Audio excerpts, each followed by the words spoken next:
ఆశ్చర్యకరుడు, ఆలోచనకర్త, నిత్యుడగు తండ్రి, బలవంతుడైనటువంటి యేసుక్రీస్తు శ్రేష్టమైన నామమున ఈ ఉదయకాల శుభములు మీకు తెలియజేస్తున్నాను.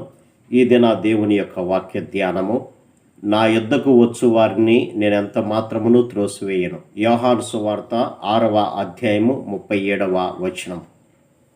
ఇక్కడ ప్రభు అయినటువంటి యేసుక్రీస్తు వాగ్దానం చేస్తున్నాడు, నా యొద్దకు ఎవరైతే వస్తారో వారిని నేనేమాత్రమును కూడా త్రోసివేయను అని అంటున్నాడు. పాపి అయినటువంటి మానవుడు నిత్య నరకము నుంచి తప్పించబడి నిత్య జీవానికి వారసులు అవ్వాలి అంటే, అనగా భయంకరమైనటువంటి ఆ అగ్నిగుండము నుంచి తప్పించబడి శాంతి, సమాధానము, సంతోషంతో నిండి ఉన్నటువంటి దేవుని యొక్క రాజ్యాన్ని చేరుకోవాలి అంటే ఉన్నటువంటి ఏకైక మార్గము ప్రభు అయినటువంటి యేసుక్రీస్తే. అందుకనే ఆయన చెప్పాడు, నేనే మార్గమును అని అన్నాడు. నేను తప్ప వేరొక మార్గము లేనే లేదు మీకు అని అన్నాడు. అంతేకాకుండా ప్రభు ఆహ్వానిస్తున్నాడు, ప్రయాసపడి పాపభారము మోస్తున్నటువంటి వార్లారా నా యొద్దకు రండి అని అన్నాడు. కాబట్టి ఎవరైతే పాపభారంతో ఉన్నారో వారి ప్రతి పాపాన్ని కూడా క్షమించి వారిని పరిశుద్ధపరిచి నా రాజ్యానికి వారసులు చేస్తానని దేవుడు వాగ్దానం చేస్తున్నాడు. కాబట్టి అందుకే యేసుక్రీస్తు అంటున్నటువంటి మాట, నా యొద్దకు వచ్చేటువంటి వారిని అంటున్నాడు.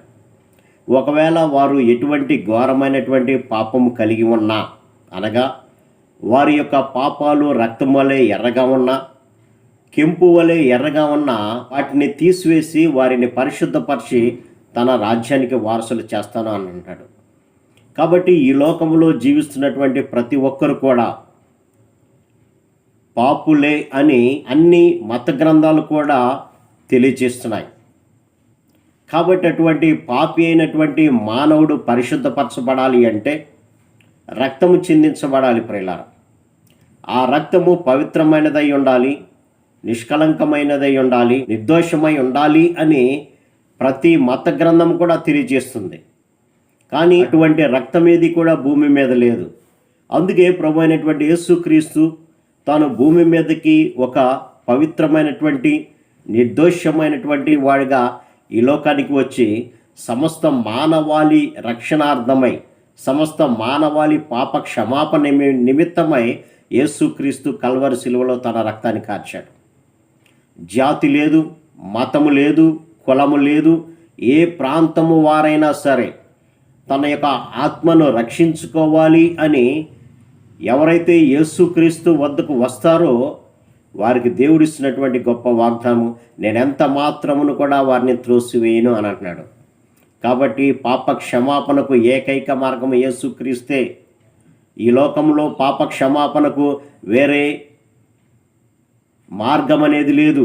చాలామంది తమ యొక్క పాపాలను క్షమించుకోవడానికి నదుల్లో మునుగుతూ ఉంటారు, లేదంటే బలి ఇస్తూ ఉంటారు, గొర్రెలను కానీ మేకలను కానీ, లేదంటే తమ యొక్క ధనాన్ని కానుకగా ఇస్తూ ఉంటారు.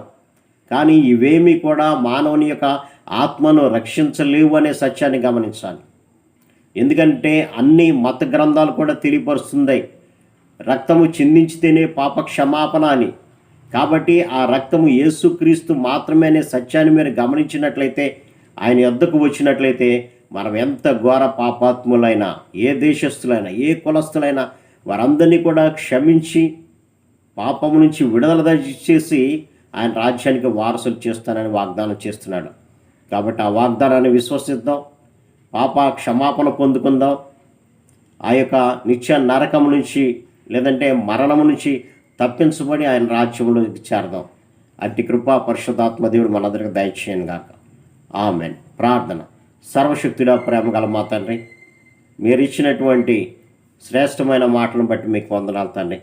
ఎంత ఘోర పాపాత్ములైనా, ఏ కులస్థులైనా, ఏ మతస్థులైనా, ఏ దేశస్థులైనా నా యొద్దకు వస్తే వారిని క్షమించి వారిని పరిశుద్ధపరిచి నా రాజ్యానికి వారసులు చేస్తానని వాగ్దానం చేసావు ప్రభా. కాబట్టి వారి యొక్క కులాలని, మతాలని, భ్రాంతాలను, భేదాలను పక్కన పెట్టి పాప క్షమాపణ కొరకు మీ యొద్దకు వచ్చి మీరు ఇచ్చేటువంటి క్షమాపణ పొందుకొని పరిశుద్ధపరచబడి నేను నిత్య రాజ్యంలో, పరలోక రాజ్యంలో వారసులుగా ప్రతి ఒక్కరిని చేయమని యేసు నామమున అడిగి వేడుకొంచున్నాను తండ్రి. ఆమెన్. God bless you.